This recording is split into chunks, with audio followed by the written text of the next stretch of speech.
Everybody, it's Coach Susan from SoFit Wellness. I just wanted to talk to you a little bit today about getting the most out of the cardio exercises that you're doing and the cardio exercises that you enjoy. So a lot of people come to me and they talk to me a little bit about that they like to walk, or they have a routine where they bike, or something like that that they enjoy. It might be kayaking or cross country skiing or anything of the above. And all of those are great exercises, and I always encourage people to continue doing whatever it is that they're doing. However, a lot of people are unsure about whether or not what they're doing is effective. And one way that they can make it more effective is to increase the intensity during the cardio exercise that they enjoy. So I'm going to give you a couple examples, and we're going to talk a little bit about a scale I call the rate of perceived exertion. So when I start with clients, I always talk to them about using intervals to increase the intensity of their exercise and getting more bang for their buck.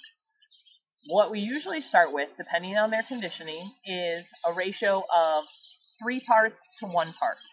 3 parts low, moderate exercise, and 1 part more vigorous exercise. We'll talk about that in a minute. Then if anyone is more conditioned, maybe we start with a 2 to 1 ratio and move towards a 1 to 1 ratio. Okay?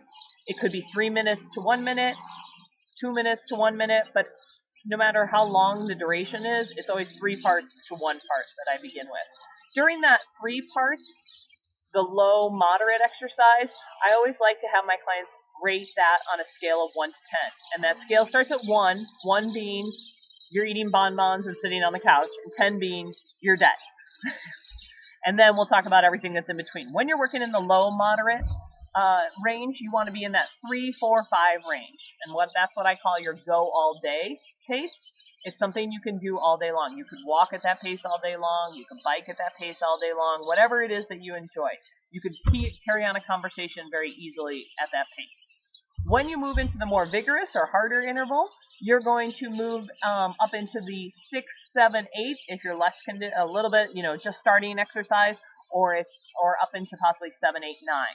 So 7 being, if someone asks you a question, you can answer them with a full sentence.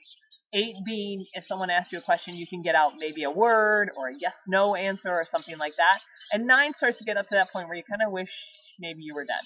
Okay? Which is why I always start with 6, 7, 8 as the more vigorous side of exercise when people are first starting out exercising. Because you don't want to feel like a 9 or a 10 just yet. Okay? That might come someday, but maybe not today. So what we do is we get doing whatever exercise it is that they enjoy. We start with a 3-minute low moderate interval, and then we go 1 minute of more intense exercise. I ask people always to check in with themselves. Are they doing where are they at on that scale of 1 to 10? And then they can rate themselves, and I can kind of rate them as well too. And they can then they're able to find when they're working a little bit harder and when it's a little bit easier. Using those intervals is going to give you a lot more intensity in your workout, and that's what we want to do as we're building fitness. We're varying the intensity, we're increasing the intensity so that you become more fit, more conditioned. When people say they want to get in shape, that's part of what we do. We don't have to necessarily work out more. We don't have to work out for longer, but we can increase that intensity inside the time we work out, which is a really time-saving way to go about exercising when you're a really busy person.